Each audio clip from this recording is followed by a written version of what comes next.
Now, well, welcome everybody to this HSM webinar about the pandemic and collaboration. I'm Linda Grattan. I'm Professor of Management Practice at the London Business School and of course also founder of HSM. It's wonderful to have you here. And today, as some of you know, is part of a whole series that we've got about the future and the pandemic. We started in April. This, by the way, those of you who know me know I'm keeping a diary. Day 54. We started in May with a webinar about pandemics and families. We then looked at well-being. Today is about collaboration. Week after next, we're going to look at leadership and then the new norm. Well, why collaboration? Well, I think that as this pandemic has evolved, the metaphor that I use when I think about it for myself is that we've all got eye shades on us and we're just literally feeling our way into the future. Every single day, we all learn more, don't we? But my guess is that round about now, you're asking yourself, what is happening in terms of work in people's homes as they start moving back to their offices, in terms of productivity. And for many of you, at the heart of productivity is collaboration. And that's why we think it's such an important topic. And that's why we're going to be looking at it today. And we're going to really focus on three aspects of collaboration. Number one, what do we know about it? Number two, what's happening now? And number three, therefore, what should we be doing knowing what we do? Now, what do we know about collaboration? Well, luckily, some of you who know my work will know that in 2007, I wrote a book about collaboration called Hotspots. And in that book, I suggested a formula for collaboration, which we have used right the way through our collaborative work here at HSM. And what I suggested from the research that I did at that stage, I did a very large research project supported in part by the Singaporean government and in part by the UK government on what collaborative teams looked like and what was the formula, as it were, that created high levels of collaboration and indeed of innovation. And I want to share with you, first of all, those four elements that were absolutely crucial to collaboration. Number one was about culture. And of course, by culture, I mean the norms, the values, the way that people behave around here. And of course, culture, collaborative culture, cooperative culture is a great deal about trust. It's about understanding, it's about empathy. The second element, though, is about the networks. And today, those of you who are interested in networks will be pleased to know I'm going to talk a little bit about networks and really help us think through what network theory can tell us about the pandemic situation right now. And what we found is that when you have these hotspots of energy and imagination, they certainly have a culture of cooperation, but they also often have networks which allow people to share information that allows knowledge to flow both within teams and indeed across teams. The third element we found is particularly those teams that were complex. And just as an aside, I'm going to suggest that the pandemic has increased the level of complexity. In those teams that were complex, what I call productive capacities were also important. And we're going to come back to that later on in this webinar. But just to give you an early insight, these are the skills and competencies that you have learned in terms of running complex teams. Things like appreciating others, things like managing conflict. And then most importantly, what I found is that in a sense, these three elements laid the foundation. It would almost be like putting down the pieces of wood to make a fire. But without an igniting purpose, that that wood never really catches light. And what I want to suggest is that igniting purpose is even more important now. And so let's take a little bit more of a detailed look at what's happening. Well, the first thing to say is, in the book Hotspots, one of the things that I said is that cooperation, collaborating with others, sharing knowledge is a natural human capacity. That's how we've become the ingenious creatures that we are. And that's how so much of our complex societal structure is held in place. However, when circumstances get complex, then our natural cooperative skills have to be bolstered. We have to do more than just expecting people to cooperate with each other naturally. Now, what makes something complex? Well, let me just give you 3 points about complexity and cooperation. Number 1, it's very easy for us to be cooperative, to share knowledge, to have reciprocity, to trust people in our family and people we know well. And that's a well understood human capacity. But actually, in many occasions now, you're asking people to cooperate with strangers, people they don't know so well, people they perhaps even haven't had face-to-face conversations with. Secondly, natural cooperation happens when people are in the same location, when they can see each other each day, when they can share their cup of coffee with each other, when they can have all the sort of serendipity and intuition that humans share face to face. But actually, cooperation becomes a great deal more complex when people are in dispersed locations, when they can't actually see each other. And thirdly, I said in the book in 2007 that cooperation becomes more difficult when the rhythms of the team are asynchronous. And by that I mean, if you're working across time zones, as we are, for example, in HSM, where we have members of our team in Sydney, in New York, in London, then it's very easy for the dominant time frame to pull everybody into that. And actually that breaks the synchronicity of the team. And what also happens, and this is something we may want to think about now, is that it's a bit like a pendulum swing, actually. And what happens is that the fastest member of the team pulls everybody faster and faster and faster. And by doing that, the advantage is you build productivity, but the disadvantage is that you lose some of the natural rhythm that people might prefer in terms of the way they want to work. Now, with that in mind, I think we can already begin to work out what's happening now. And let's just take a look at each of those 4 elements and ask yourself, what are you seeing in your organization right now? Number 1, well, what we know from data that's being collected, right in the last week or 2, is that there's no doubt that people are worried about collaboration.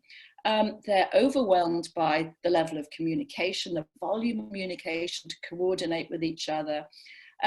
They are, like this marvelous icon of the lonely wolf. They're newly remote and they're feeling, that they're lacking that face-to-face. I think one of the real lessons that we're going to learn from the pandemic is just how important face-to-face communication is with each other. And secondly, they're losing touch, of that sort of, easily found information. We've had a situation this week at London Business School, which ended up with a very important decision, which I don't think would have been made if people were able to work face-to-face. So I think that we underestimate that sort of, everyday face-to-face popping into somebody's office saying, have you thought about, once everything gets virtual, it tends to become a lot more bureaucratic. So, and that's changing all the elements. It's changing cooperative culture, it's changing the notion of networks, it's changing the whole productive capacity and indeed igniting purpose. Let's take a look at how that's happening in a bit more detail. Cooperative culture. Well, you know, those of you who study culture, and I know that there's a whole bunch of people out there who are very, very interested in how do you build and change cultures. You know very well that culture changes in a number of ways, but let's just think about the three that we think are probably being impacted right now. First is role models. Culture is about norms of behavior, and norms of behavior are generally modeled on individuals. So you see how individuals behave and you behave like that yourself. Now, much of that is face-to-face, that you can see people role modeling. You know, for example, I set up a survey specifically for collaboration for the book. And what we found in our research was that of all the things that can change the culture of a company to make it more cooperative is the leadership role modeling. And what we found is that cooperative leaders tend to role model cooperative cultures because others establish the norms with them. So one issue right now is that your leaders are going to find it much more difficult to actually role model the behaviors that people would normally see them when they see them face to face in town halls and so on. We're going to talk more about that in our next webinar on leadership, but just let me remind you that actually cooperation as a culture develops through leadership role modeling, and that's very difficult for your leaders right now. Secondly, cooperative cultures develop through norms. You know, the way we do things around here, you know, how we talk to each other, how we share information, how much reciprocity we have, how much generosity we have. And those norms, again, are very much established in a normal working practice when people see each other face to face, and also when they're not under the sort of stress that they're under now. And so our view is that probably the norms of cooperation are beginning to change, and they may well also be beginning to die away. And so one of the questions you need to be asking yourself is, how do we boost those norms of cooperation? And finally, and no surprise, cooperation, a culture of cooperation, has at its heart trust. And those of you who study trust, are interested in trust, know that trust is built through fairness, procedural fairness, and predictability. People trust others when they think that their behaviors are predictable, they can predict them, and they operate in a fair way.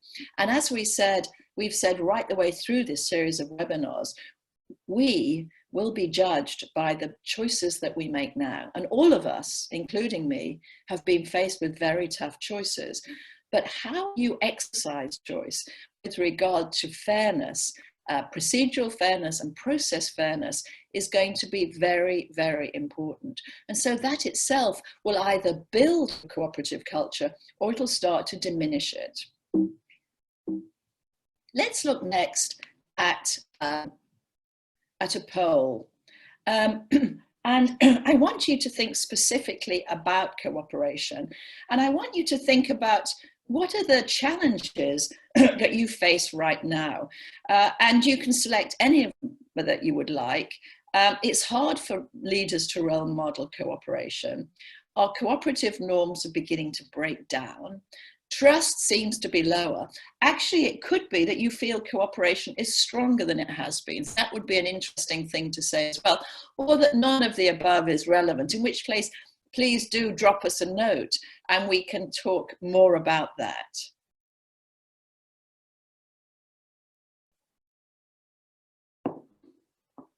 So let's, I know that Callie is our polling, so let's just take a look at that.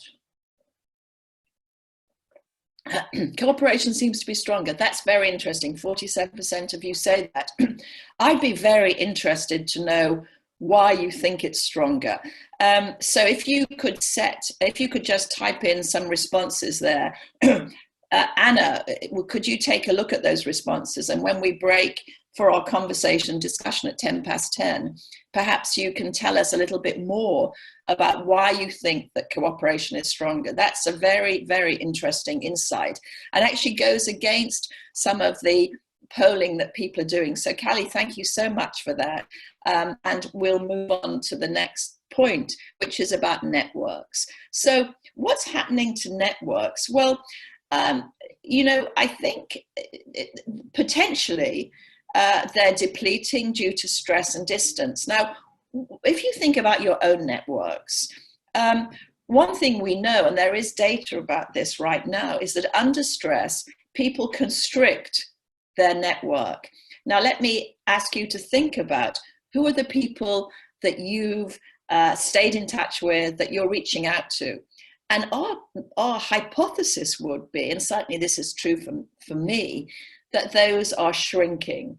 And that would be very normal in terms of a normal response to stress, that you constrict your networks. Secondly, that your networks are beginning to weaken because they're so much dependent on face-to-face and that sort of serendipity, that they're beginning to weaken. And thirdly, there's evidence that in-groups and out-groups are forming. If you're using Zoom, as many of you are, or Microsoft Teams, then you'll probably have got teams that come together, perhaps informally, and those teams are strengthening. I notice with my own friends that some of them have got new groups that were formed at the beginning of the pandemic, and they've sort of stayed with those groups. They talk to them every week. They have cocktails and so on with them. That's an in-group that is forming. And of course, whenever you get strong in-groups, you get very strong out-groups as well. So I think probably network structures are beginning to change. Now, let me tell you, let's talk a little bit more about networks, because there's some very, very important implications to networks during a pandemic. And let me just remind those of you about what we mean by network theory and what network modeling means. Let me first of all start by saying that you need to think about the relationships that you have with each other as ties. That's the word that sociologists use to describe that. And those ties can be strong in the sense that you know them very well. There's a high level of reciprocity and trust. Knowledge flows very easily between you. Those will be a strong tie. And a weak tie would be somebody who's an acquaintance. Usually the way that you can say if it's a weak tie is if you sent them an email, would they respond? So if they don't respond, then that's not a tie. But if they do respond, but you don't know them that well, that's a weak tie. Now, there's no judgment there what's better. In fact, actually, as you'll see in a moment, weak ties are very, very important to us. So what happens in strong ties is that, let's imagine that you have a team at the moment working together. They're very good at exploiting the knowledge already got. And this is a very important point here. So that, let's say in terms of your group, where there's a group that you've set up to work on a project who know each other pretty well. The fact that it's not face-to-face doesn't matter to them because they knew each other before the pandemic. They trust each other. And those are the groups that you probably think are highly cooperative right now because they've formed a strong in-group. They're exploiting the knowledge they've got. There's a lot of reason for them, passion for them to do something, because so many of us are in a situation at the moment where we're trying to save our company. And that means sorting out the cost, building new products, reaching out to new customers. And all of that is probably being done within these tight groups who already knew each other and who are very good at exploiting knowledge. Now, the second type of value creation that happens in networks is what we would call exploration through synthesis. And this is where you get strong ties from one group to another. So let's say the pink group is marketing and the orange group is, one of them might be research and one of them might be finance. And what research has found, and in fact I speak about it quite a lot in the book and have written about it subsequently, is that quite a lot of new ideas come because of the synthesis of two disciplines. So for example, maybe your marketing function is saying to the finance function, this is what we're seeing in the market right now. And the finance function is able therefore to respond to that, maybe to think about new control mechanisms, maybe to think about a new product. And very often products come, particularly in the technology area, because two ideas are brought together. And they're brought together because people know each other across those groups. And that link between the pink and the two orange groups, that is an individual. So these little blobs are all individuals. And if you look at the pink and then you go and look at the orange, that's what we call a boundary spanner. It's one individual who connects the marketing function with the finance function. And they're very important because being able to synthesize from two disciplines, two sets of eyes, two idea sets, gives you an opportunity to explore the data, the ideas that reside in those two groups. And let me now add a third level of network value creation, which is innovation through new combinations. Now, here you see that the weak ties are coming in, because here people don't really know each other very well. Here's this person, this person at the edge of here, and they know they've got weak ties into three different groups. These are just associates. They don't know them very well, but actually what that means is that their eyes and ears are much broader. You can see already that you can have, whereas you can only have a relatively small number of strong ties because they take a lot of time to maintain, you can have many, many weak ties. And the interesting thing about weak ties is even if they're dormant, even if, for example, you haven't reached out to somebody way along that chain for the last year, if you send them a note now, particularly asking for help, trying to sell people things in a weak ties doesn't work, but asking for help, they are likely to come back and help you. And in doing so, of course, because you have so many more of them, and because they are over so many boundaries, they're much more able to see a wider variety of ideas. And that's why we use the word innovation. And that's why we use the word new combinations, because they are seeing things that you don't see. Now, the question I'd like you to think about is those of you who said, actually, we think cooperation has gone up, it will be interesting for you to reflect on what type of cooperation has gone up. Is it between groups who know each other very well with strong ties? Is it boundary spanners where one or two people are spanning into another group who also know each other well? Or do you think it's actually innovative? Do you think that people are making brand new combinations? And by the way, you know, it's hard at this moment to think about innovation because we're all being highly innovative and highly experimental. My guess is much of that is exploitation of knowledge we already knew, i.e. we're moving things faster, or it's exploring through synthesis. I wonder how much of that innovation is actually through new combinations where we're broadening out. These innovative combinations, by the way, are serendipity. That's when you just happen to meet somebody who gives you an idea and you think, wow, that's a great idea. I need to really think more about that. Those are the sort of more of the serendipity.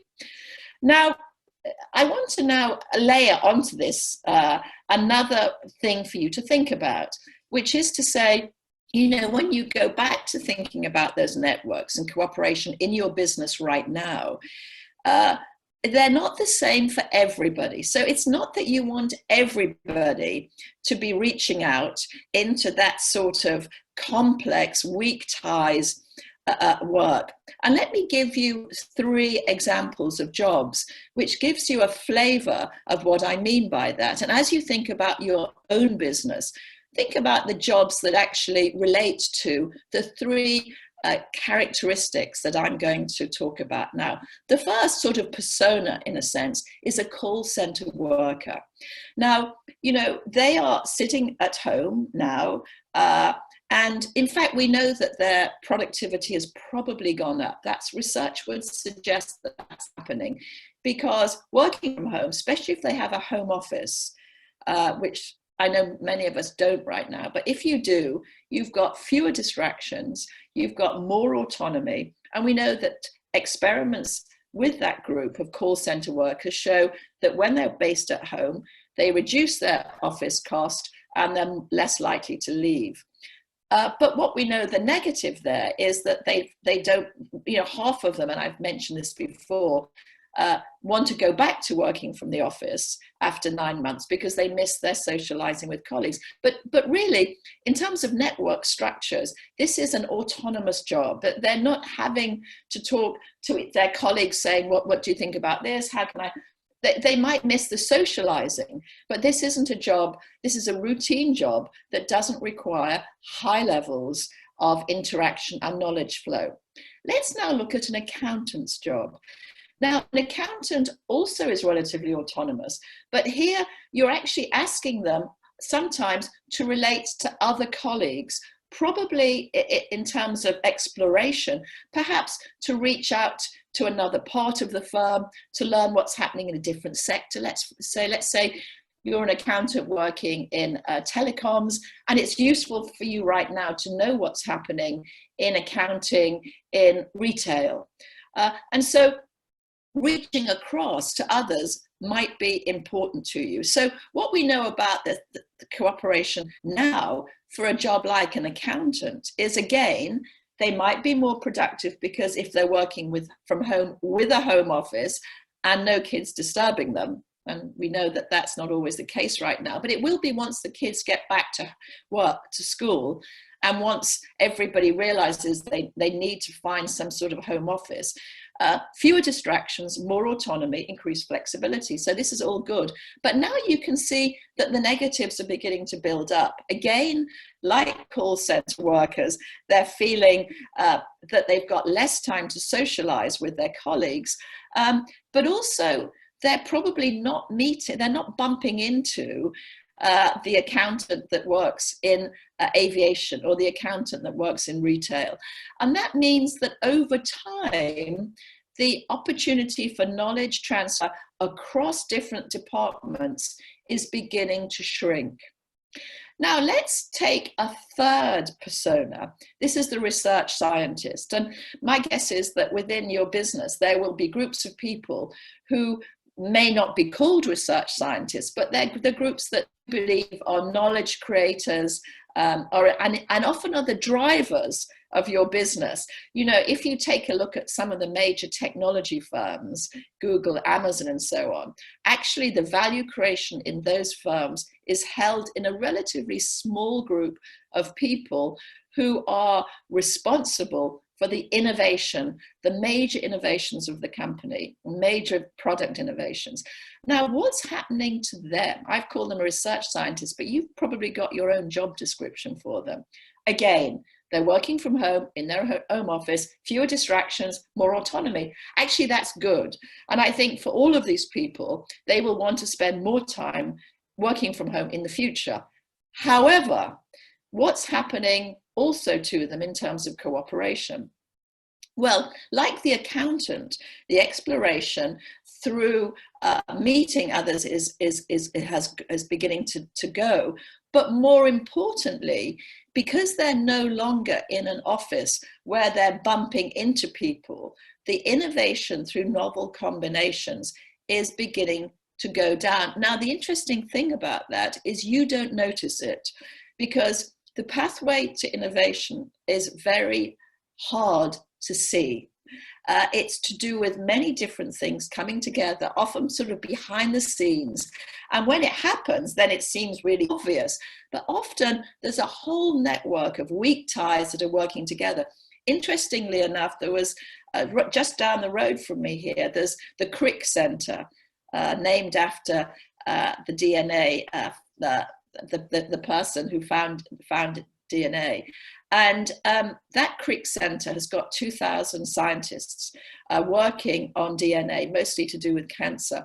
And the guy who runs that, who happens to be a friend of mine, wrote a very interesting piece a few days ago in one of the major papers saying the reason we brought 2,000 scientists together, and they brought them, by the way, from all over the world, together in one building, physically in one building, was exactly this point, that actually bumping into each other creates innovation. And he wanted the different research teams to be bouncing ideas. And that's why he also had a whole process of rotating people and so on and so forth. We've got, somebody needs to go on mute. I think you're already on mute. So, second poll is this. What describes your current experience? And again, fill in any that you want. Are you finding that small working groups are highly productive? Are you struggling to get functions or businesses to work together? And is the serendipity of novel combinations lower? Those are my hypotheses. You may not agree with them. If it's none of the above, please say that. And again, put them in your comments, because we can continue this conversation after the webinar. So please take a look at that.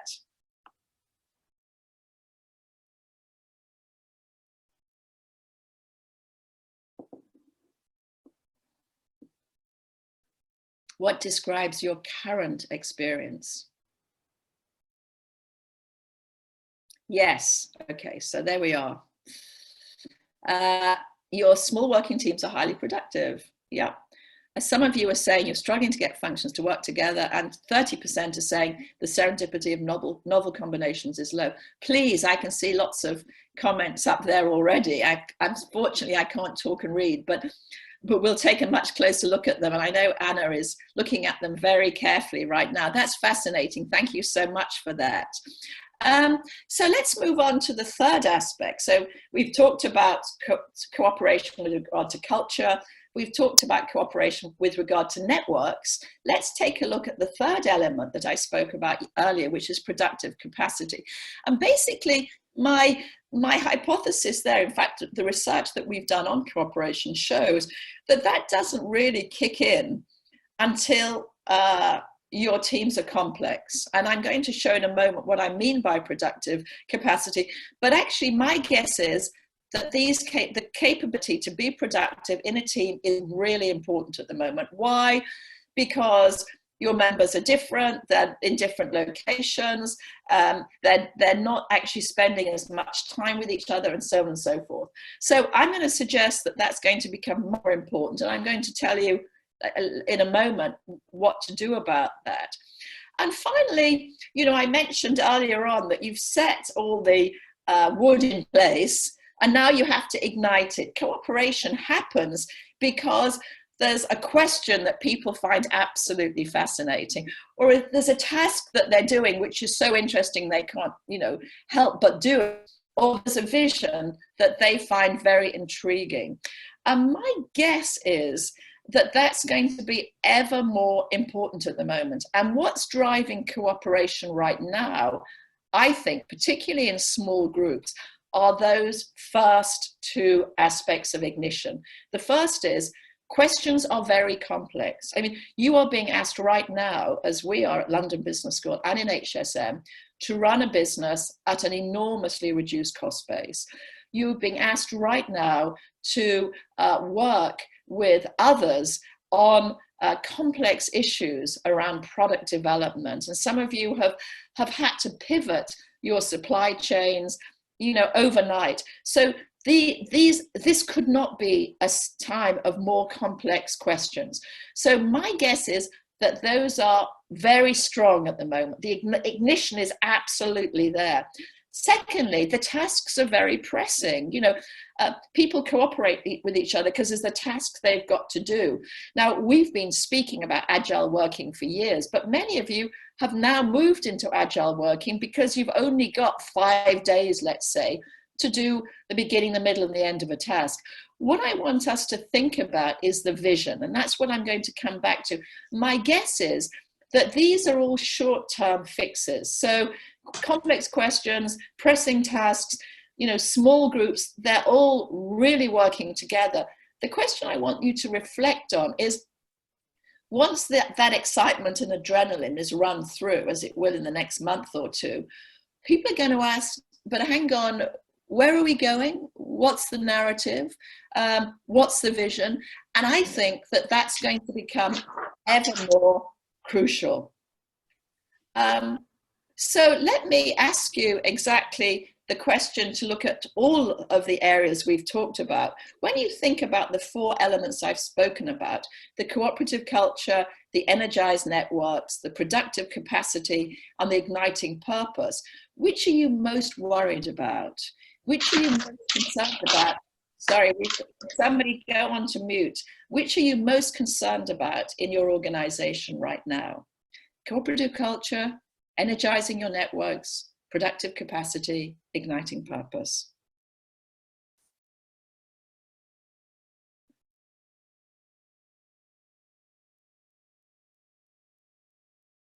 Okay, let's see where we are with that.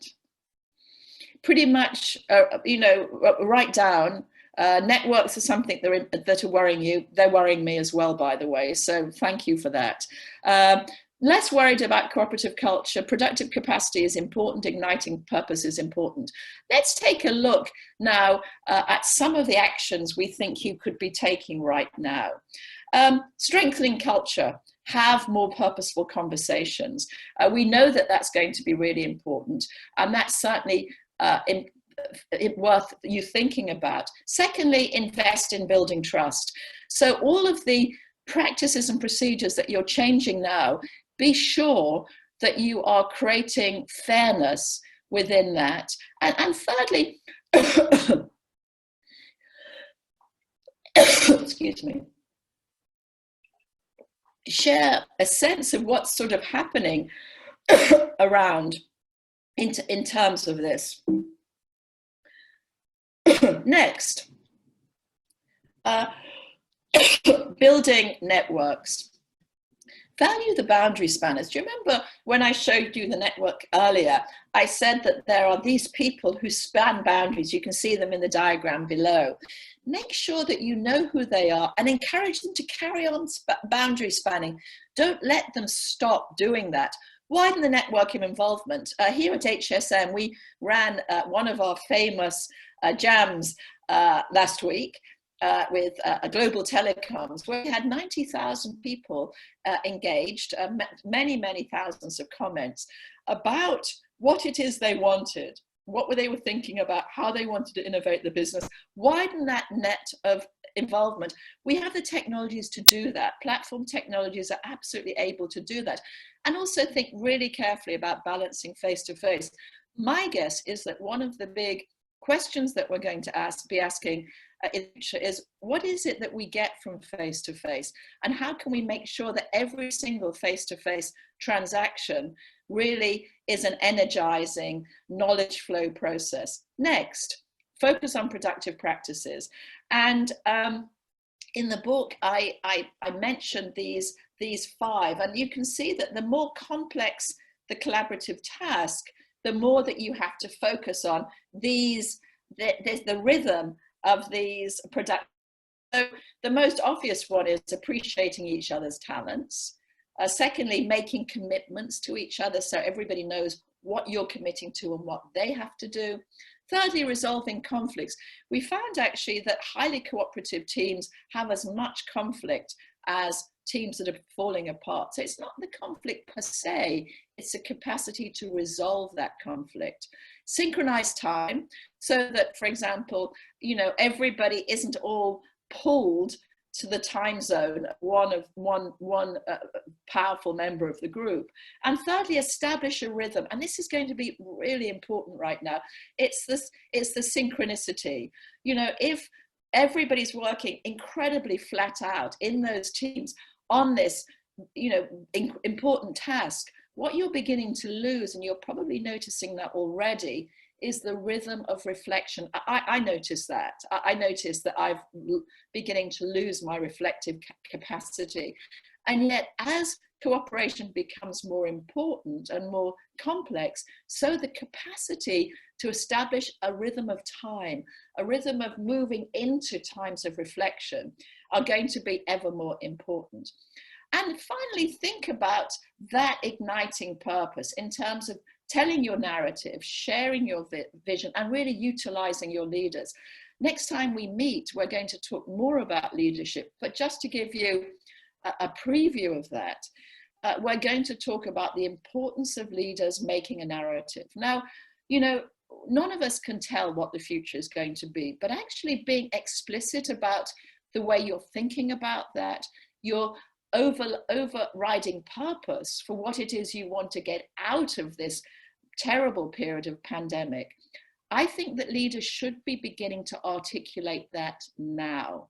I think we're enough through the process now that that's going to be important. And that's really going to ignite, once you get over this excitement of endless work in your small groups and want to move to something more innovative, that's going to be really important. And remember that the bedrock, and just as it has been for all of the webinars we've talked about, is experimentation. You have a petri dish out there of experiments. Look at them carefully. Look at what's working. Use surveys. Of course, we're happy to work with you on that.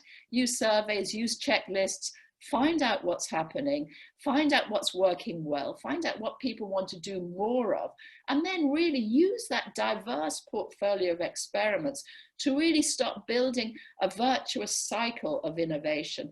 And let me finish with those 6 quick wins that might just help you right now. Number 1, purposeful conversations. Number 2, begin to talk with your leaders about sharing a narrative and a vision. It's probably time they did that. Number 3, establish a rhythm. Earlier on in the webinar series, we've talked about establishing blocks of time to work. Maybe it's time now to also encourage people to establish blocks of time to bring in a rhythm where they can begin to think and reflect, to actually build that innovation, and also to connect with your people and to allow them to connect with each other. And anything that you can do to build a platform, to create a platform where people can actually build those weak ties, that's going to be very important, not now particularly, but I think in the coming months when you're really wanting to start innovation. Use your leaders, we'll talk more about at the next webinar, and start to experiment and to prototype. So I'm sorry I've overrun by 5 minutes there, but questions? Anna, over to you. Thanks, Linda. So some great comments in the chat. So around the question you raised on why people are feeling that cooperation is stronger at the moment. So there were 3 main groupings of what people have mentioned. Yes. The first most popular one was a stronger collective identity, really, stronger aligned purpose, sense of being all in it together, you know, due to the fact that it's a process, you're forced to work together, the purpose of the organisation is stronger, you have more empathy, which was raised in the past in the webinar series, and also you have more of a goal, you all know what you're working towards, so you have that sense of identity together in an emotional sense, but also in terms of a direction. The second grouping was that you have to make more conscious decisions now. You have to be more conscious about who you contact, more thoughtful about who you contact, and it is more visible when you contact someone because of the situation that people are working in. And the third point was that virtual working creates more of a level playing field.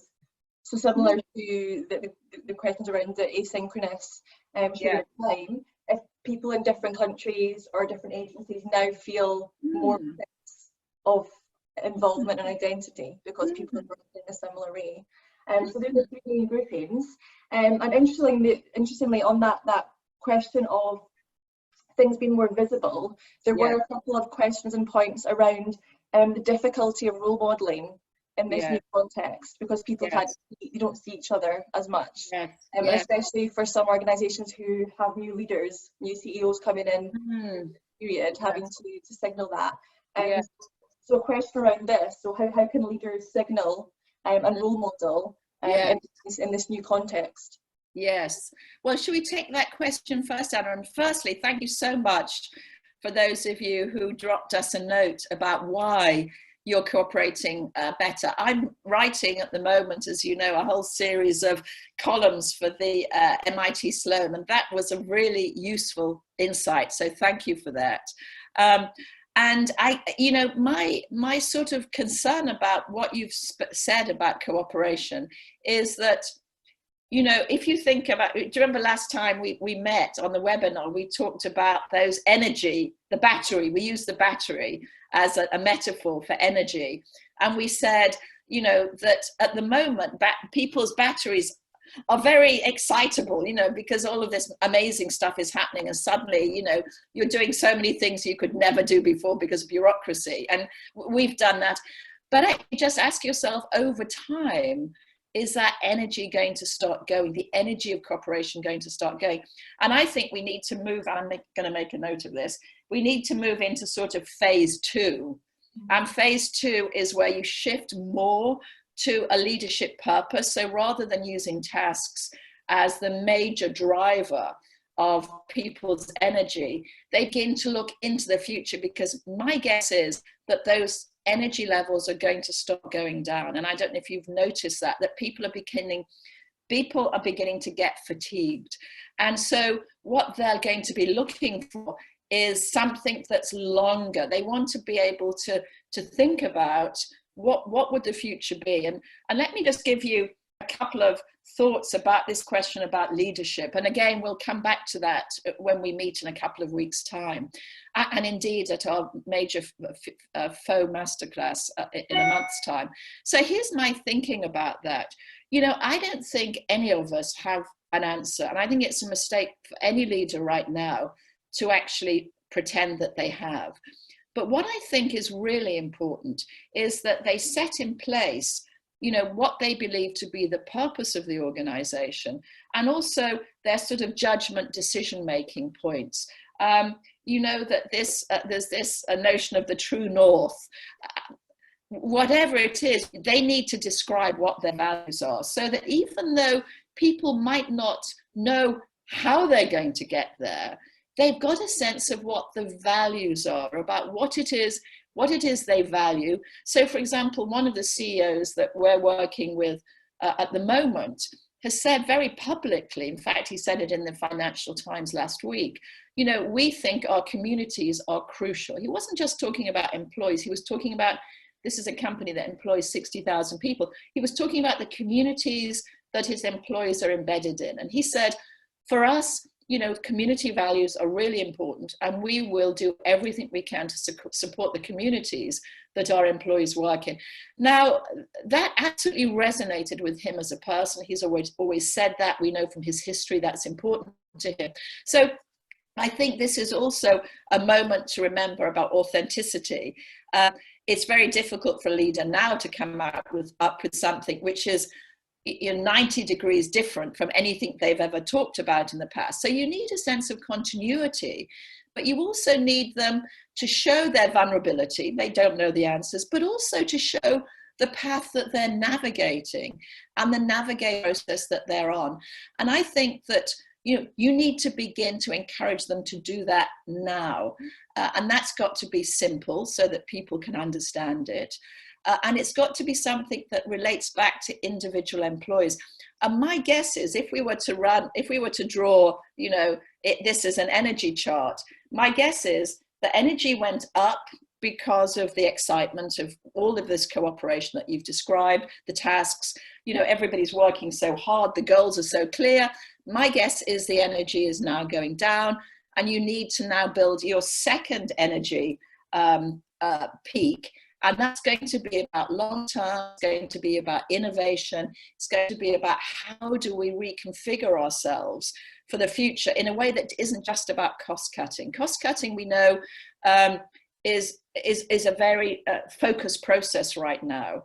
But actually within the next couple of months, your employees and your shareholders are going to be asking you, well, what next? Where is the next source of energy going to be? So you're right to think of leaders as being an important part of that. So thank you for that question, Anna. Great. And then other discussion around the current experience, so what people are experiencing right now. So they do feel that knowledge combinations are lower, and things like getting functions to work together has always been a challenge, and it's just more challenging now. Yes. Combination of new challenges and old challenges being exacerbated. And then the sharing of knowledge, that being a challenge is a common one. People miss the serendipitous conversations. There's lack of coordination in terms of the sharing of knowledge. So even if there are good initiatives happening, people don't know what other people are working on, and they can't share that knowledge effectively. Yes, and sort of serendipity. Yeah, and an interesting question around e-learning, so the rise in e-learning and experiences like webinar, and how they could potentially fill this gap in providing a sense of sharing of knowledge, allowing people to see what others in their organisation are working on, driving a sense of vision and purpose. Oh, that's interesting. Oh, that's an interesting point. Yeah, and I know some of you have got some pretty good e-learning platforms. So let me make 3 points to that. This is a fascinating conversation, by the way. Thank you so much to everyone for jumping in here. I can see we've got lots and lots of comments, and we'll come back and talk about some of them. So what might you want to be thinking about right now in terms of, sort of getting that right? The first thing I would say is, there are platforms, and, we're great supporters of platforms that allow thousands of people to talk to each other. I would definitely run that. We've run a whole bunch of what we're calling pandemic jams or pandemic platforms, which specifically enable people who don't know each other very well to come together. So I would use technology as much as you can right now. Number 2, we are going to move into a phase of what I would call blended work. And by that, I mean, within the next month, some of us are going to be back in our offices in a slightly different way. And I think the question you need to ask is that if it is blended and face-to-face becomes a premium, what do we do with that premium? I mean, what's going to be the mechanism to make sure that when people come back into the office, the face-to-face stuff isn't just simply meeting people that they always met? If you think cross-functional work is a problem, how can you be sure that the face-to-face, the time you've got face-to-face, how can you be sure that engages that as much as possible? And then the third point, which you've just made, Anna, and thank you to whoever made that, some of you do have e-learning platforms where you are actually encouraging your employees to talk about what they know. These knowledge platforms are very important. We've written up a couple of case studies, which we'd be happy to share with you, about companies that have done that. But this is a really good opportunity for you to ask people to describe what their knowledge is about things, so that they can more easily work. Do you remember one of the productive practices, the one at the very beginning, was called appreciating the other? And appreciating the other is actually appreciating what the other knows. And so the more that you can help that particular aspect of appreciation, really understanding what the other knows, then that's going to be very, very helpful. Great. And another few comments coming in on around the current, I guess, emotional context that so many people find themselves in now, in terms of the uncertainty, financial uncertainty around their jobs. Yes. And two points around that were raised. One, that this impacts collaboration and in some cases between individuals, because if you feel your role is in jeopardy, you might be more hesitant to collaborate. And also again, back to leaders, that question around the difficulty for leaders in having to respond to this in a virtual sense, when people are feeling so uncertain and anxious about their future, which I think was an interesting point. I think that would be the final question to end on, which is how can organisations respond to this, make sure that you're also acknowledging the current emotional uncertainty that people feel.